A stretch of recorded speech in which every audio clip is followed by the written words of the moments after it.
Hi friends, నేను మీ Shravan Kumar speed maths in Telugu ఛానల్కి స్వాగతం. నా వీడియో కనుక మీరు ఫస్ట్ టైం విజిట్ చేస్తుంటే కింద red colour subscribe button press చేసి దాని పక్కనే ఉన్న బెల్ ఐకాన్ క్లిక్ చేయడం ద్వారా నేను లేటెస్ట్ వీడియో పెట్టినా డైరెక్ట్ మీ మెయిల్కి నోటిఫికేషన్ వస్తుందన్నమాట. మనం ఆర్ఎస్ అగ్రహాల్లో 3 చాప్టర్లు కంప్లీట్ చేసుకున్నాం. 4వ చాప్టర్ వచ్చేసి సరాసరి.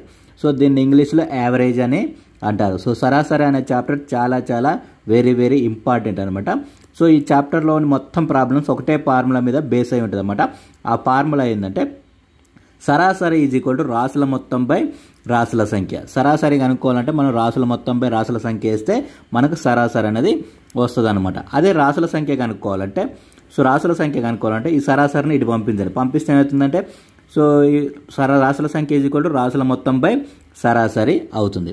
అదే రాసుల మొత్తం కావాలంటే ఈ సరాసరిని ఇటు పంపించాలి. పంపిస్తే ఏమవుతుంది, ఇక్కడ బై చేసేది ఇక్కడికి వస్తే ఇంటూ చేస్తుంది. రాసుల మొత్తం ఈజ్ ఈక్వల్ టు సరాసరి ఇంటూ రాసుల సంఖ్య అవుతుంది. ఈ 3 ఫార్ములా అనేది చాలా ఇంపార్టెంట్ అనమాట. ఈ ఫార్ములాల మీదనే ప్రాబ్లమ్స్ అన్ని బేస్ అయి ఉంటాయి అనమాట. సో ఇందులోని ప్రాబ్లమ్స్ ఒకసారి క్లియర్గా ఎక్స్ప్లెయిన్ చేసుకుందాం. సో ఫస్ట్ క్వశ్చన్ చూడండి.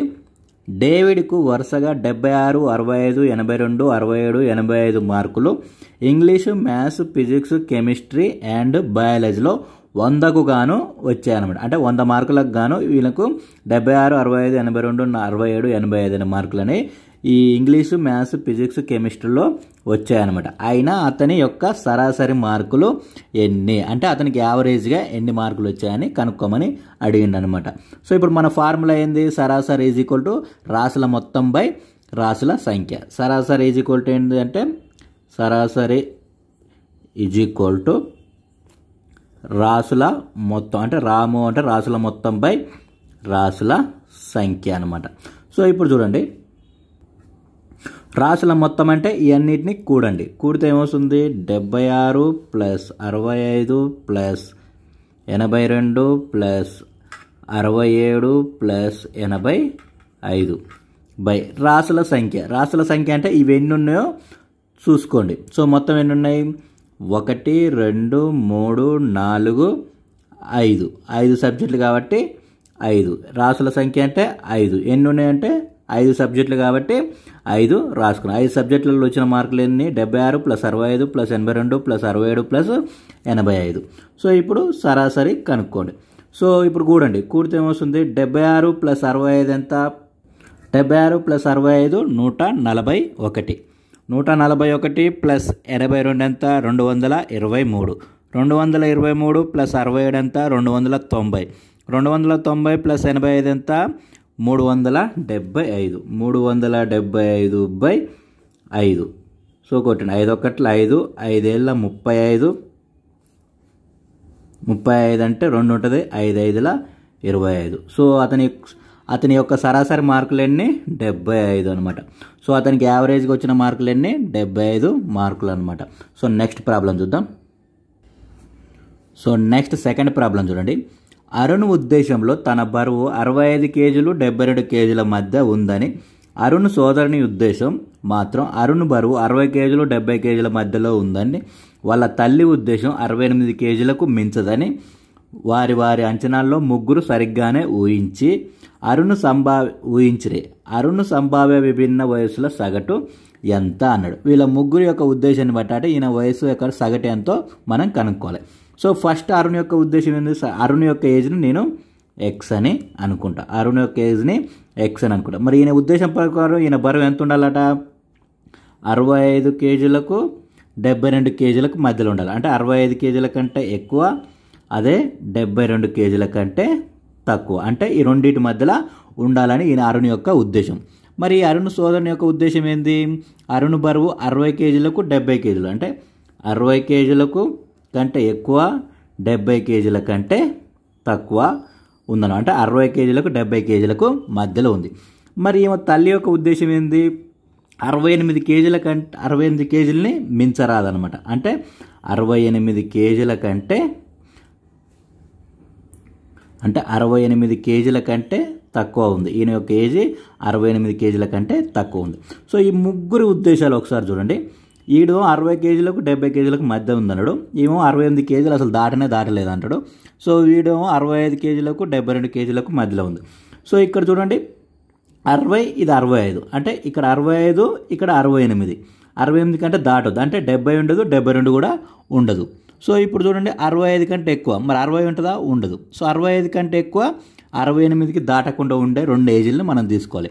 65 కంటే ఎక్కువ ఎంత ఉంటుంది? 66, అలాగే 67. అంటే 68 మించకూడదు. అంటే ఈ మధ్యలో ఉండే 2 ఏజీలు ఏంటి? ఈ మధ్యలో ఉండే 2 బరువులు ఏంటి? 66 అనే బరువు ఉంటుంది, 67 అనే బరువు ఉంటుంది. సో ఈ రెండింటి యొక్క మనం సగటు కనుక్కుంటే వీళ్ళ ముగ్గురి యొక్క విభిన్న వయసుల వీళ్ళ ముగ్గురి యొక్క ఉద్దేశం ప్రకారం ఈయన సగటు వయసు అనేది మనకు తెలుస్తుంది అనమాట. సో ఇప్పుడు చూడండి 66 + 67 ఈ రెండు అంటే రాసుల మొత్తం బై రాసుల సంఖ్య. సరాసరి ఈక్వల్ అయింది రాసుల మొత్తం బై రాసుల సంఖ్య. రాసుల మొత్తం అంటే ఈ రెండింటిని కూడాలి, 66 + 67. సో రాసుల సంఖ్య అంటే ఇక్కడ 2 బరువులే ఉన్నాయి కాబట్టి రాసుల సంఖ్య 2 అవుతుంది. 66 + 67 ఏమవుతుంది? 133 అవుతుంది. 133/2. 2 1 2, 2 6 12, ఇంకొకటి ఉంటుంది ఇక్కడ 13, 2 6 12, పాయింట్ పెట్టి ఒకటి 0 పెట్టుకుంటే 10 ఉంటుంది, 2 5 10. అంటే 66.5 కేజీలు ఉంటుంది. ఆయన బరువు ఎంత? ఆయన యొక్క సగటు బరువు ఎంత అంటే 66.5 కేజీలు ఉంటుంది అనమాట. నెక్స్ట్ ప్రాబ్లం చూద్దాం. నెక్స్ట్ థర్డ్ ప్రాబ్లం చూడండి. 20 సంఖ్యల సరాసరి 0, వాటిలో 0 కంటే అధికంగా ఉండే మహా అయితే ఎన్ని ఉంటాయి అన్నాడు. సో 20 సంఖ్యలు ఇచ్చాడు. 20 సంఖ్యల సరాసరి ఎంత ఇచ్చిండు? 0. సో 20 సంఖ్యల సరాసరి ఎంత ఇచ్చిండు? 0 అని ఇచ్చిండు అనమాట. సో ఇక్కడ సరాసరి ఉంది, సంఖ్యలు ఉన్నాయి. ఇప్పుడు రాసుల మొత్తం ఏమవుతుంది? సో ఇప్పుడు మనకు రాసుల మొత్తం తెలియదు. రాసుల మొత్తానికి ఫార్ములా ఏంది? రాసుల మొత్తానికి ఫార్ములా ఏంటంటే సరాసరి ఇంటూ రాసుల సంఖ్య అనమాట. సో సరాసరి ఎంత? 0 ఇంటూ రాసుల సంఖ్య ఎంత ఉన్నాయి? 20 ఉన్నాయి. సో ఇప్పుడు రాసుల మొత్తం ఏమవుతుంది? 0 అవుతుంది.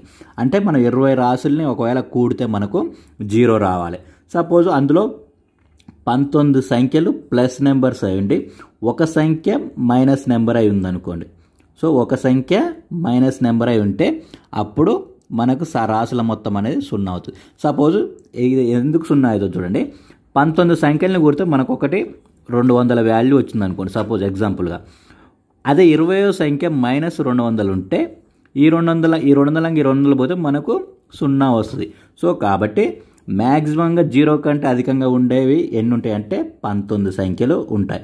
సో ఎప్పుడైనా మైనస్ వాల్యూస్ అనేవి ప్లస్ వాల్యూస్ అనేవి 0 కంటే పెద్దవి, మైనస్ వాల్యూస్ అనేవి 0 కంటే చిన్నవి. అంటే 0 కంటే పెద్దవి ఎన్ని ఉంటాయి? మా అయితే 19 ఉంటాయి. 25 ఉండడానికి ఆస్కారం ఉందంటే ఉండదు. ఎందుకంటే 25 మైనస్ అయితేనే దీంట్లో నుంచి ఇది పోతే మనకు 0 వస్తుంది. అప్పుడు రాసుల మొత్తం 0 వస్తుంది అనమాట. అంతే మహా అయితే మనకి ఎన్ని వచ్చొచ్చు? ప్లస్ వాల్యూస్ 0 కంటే ఎక్కువ 19 మాత్రమే ఉంటాయి అన్నమాట. నెక్స్ట్ ప్రాబ్లం చూద్దాం. నెక్స్ట్ 4వ ప్రాబ్లం చూడండి. 5 భాజకంగా గల 6, 34 మధ్య ఉండే సంఖ్యల సగటు ఎంత? 5 భాజకంగా గల అంటే 5 ఎక్కంలో పోయేయన్నీ 5 భాజకంగా ఉంటాయి అన్నమాట. 6కు 34 మధ్య 5 భాజకాలు ఎన్ని ఉంటాయంటే 5 2 10, 5 3 15, 5 4 20, 5 5 25, 5 6 30, 5 7 35. అంటే 35 అంటే ఎక్కువ వస్తుంది అనమాట. 6కు 34 మధ్యలో ఉండే ఏంటి? 10, 15, 20, 25, 30 అనమాట. సో సగటు కనుక్కోమని రాసుల మొత్తం బై రాసుల సంఖ్య. రాసుల మొత్తం ఎంత? 10 + 15 + 20 + 25 + 30. సో రాసుల సంఖ్య ఎన్ని ఉన్నాయి? వీటిని అన్నింటిని మొత్తం లెక్క పెట్టండి. 1 2 3 4 5 ఉన్నాయి కాబట్టి 5. సో 10 + 15 25, 25 50, 70, 30 ఎంత? 100. 100/5. 5 1 5 20 100. సరాసరి ఎంత వస్తుంది మనకు? 20 వస్తుంది. సో దీన్ని మనం సింపుల్గా షార్ట్కట్ డైరెక్ట్ కూడా చేసుకోవచ్చు అనమాట. ఒకసారి షార్ట్కట్ చూడండి. ఇలా అయినా చేసుకోవచ్చు. మీకు ఇంకా సింపుల్గా షార్ట్కట్లో ఎలా చేస్తారో కూడా చూద్దాం. సో ఇప్పుడు చూడండి 10, 15, 20, 25, 30. సో ఇక్కడ మొత్తం ఎన్ని ఉన్నాయి? 1 2 3 4 5. సో ప్రతి దానికి డిఫరెన్స్ ఎంత? దీనికి 5 డిఫరెన్స్ ఉంది, దీనికి 5 డిఫరెన్స్ ఉంది, దీనికి 5 డిఫరెన్స్ ఉంది, దీనికి 5 డిఫరెన్స్. ఇలా సేమ్ డిఫరెన్స్ ఉన్నప్పుడు చూడండి మొత్తం ఏమన్నా బేస్ సంఖ్యలు ఉండాలి. 1 2 3 4 5. 5 అనేది బేస్ సంఖ్య కాబట్టి సో ఇటు 2 ఇక్కడ ఒకటి క్యాన్సిల్ చేయండి, ఇటు సైడ్ ఒకటి క్యాన్సిల్ చేయండి. ఇటు సైడ్ ఒకటి క్యాన్సిల్ చేయండి, ఇటు సైడ్ ఒకటి క్యాన్సిల్ చేయండి. ఏదైతే మిగులుతుందో అదే మీ ఆన్సర్ అవుతుంది. సో ఇక్కడ 20 మిగిలింది కాబట్టి 20 సరాసరి అవుతుంది అన్నమాట. సో నెక్స్ట్ ప్రాబ్లం చూద్దాం. నెక్స్ట్ 5వ ప్రాబ్లం చూడండి. 3కి మొదటి 5 గుణిజాల సగటు ఎంత అన్నాడు. సో 3 యొక్క మొదటి 5 గుణిజాలు రాయాలి. మొదటి 5 గుణాలు అంటే 3 ఒకట్ల 3, 3 రెండ్ల 6, 3 ముళ్ళ 9, 3 నల్ల 12, 3 ఐదుల 15. ఇవి 3 యొక్క మొదటి 5 గుణిజాలు అనమాట. సో దీన్ని మనం డైరెక్ట్ షార్ట్ కట్లో చేయొచ్చు, లేదా ప్రాసెస్లో కూడా చేయొచ్చు. సో మనకు ప్రాసెస్ లేని సరాసరి ఈక్వల్ రాసుల మొత్తం బై రాసుల సంఖ్య. రాసుల మొత్తం అంటే ఏంది? 3 + 6 + 9 + 12 + 15 బై మొత్తం ఎన్ని ఉన్నాయి? 1 2 3 4 5. రాసుల సంఖ్య ఎంత? 5. సో 6 3 9 9 18 18 12 18 12 30 15 ఎంత? 45. 45 బై 5. 5 ఒకట్ల 5, 5 తొమ్మిదిల 45. సరాసరి ఎంత వచ్చింది? 9 వచ్చింది. దీన్ని డైరెక్ట్ షార్ట్ కట్లో ఎలా చేస్తారో ఒకసారి చూద్దాం. సో షార్ట్ కట్ చూడండి. 3 6 9 12 15. సో మొదటి 6 గుణిజాలు ఏంది? 3 6 9 12 15. చూడండి, దీనికి డిఫరెన్స్ 3 ఉంది, దీనికి డిఫరెన్స్ 3 ఉంది, దీనికి డిఫరెన్స్ 3 ఉంది, దీనికి డిఫరెన్స్ 3 ఉంది. ఇలా సేమ్ డిఫరెన్స్ ఉన్నప్పుడు 1 2 3 4 5 బేస్ సంఖ్య ఉంది. సో బేస్ సంఖ్య ఉన్నప్పుడు ఇటు లాస్ట్కి ఒకదాన్ని కొట్టేయండి, ఇటు లాస్ట్ ఒకదాన్ని కొట్టండి, ఇక్కడ రెండో దాన్ని కొట్టేయండి, ఇక్కడ రెండో దాన్ని కొట్టేయండి. ఇక్కడ మిగిలింది ఏదో అదే మీ సరాసరి అవుతుంది. ఇక్కడ 9 సరాసరి అవుతుంది. నెక్స్ట్ ప్రాబ్లం చూద్దాం. నెక్స్ట్ 6వ ప్రాబ్లం చూడండి. మొదటి 9 ప్రధాన సంఖ్యల సగటు ఎంత అన్నాడు. సో ప్రధాన సంఖ్యలు అంటే ఏంది? కొట్టేయడానికి వీలు లేని వాటిని ప్రధాన సంఖ్యలు అని అంటారు. సో మొదటి 9 ప్రధాన సంఖ్యలు ఏంది? 2 3 2 3 5 7 నెక్స్ట్ 11 13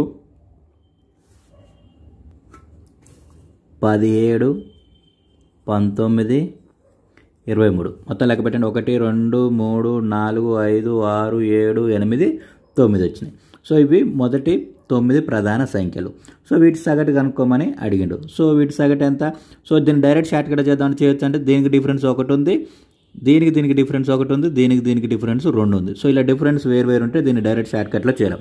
సో ఫార్ములా ఏది చేయాలన్నమాట. సరాసరి ఈక్వల్ రాసుల మొత్తం బై రాసుల సంఖ్య. రాసుల మొత్తం ఎంత ఉంది? కూడండి. 2 + 3 + 5 + 7 + 11 + 13 + 17 + 19 + 23 బై రాసుల సంఖ్య ఎంత? మొత్తం ఎన్ని ఉన్నాయి? 9 ఉన్నాయి కాబట్టి 9కి 9.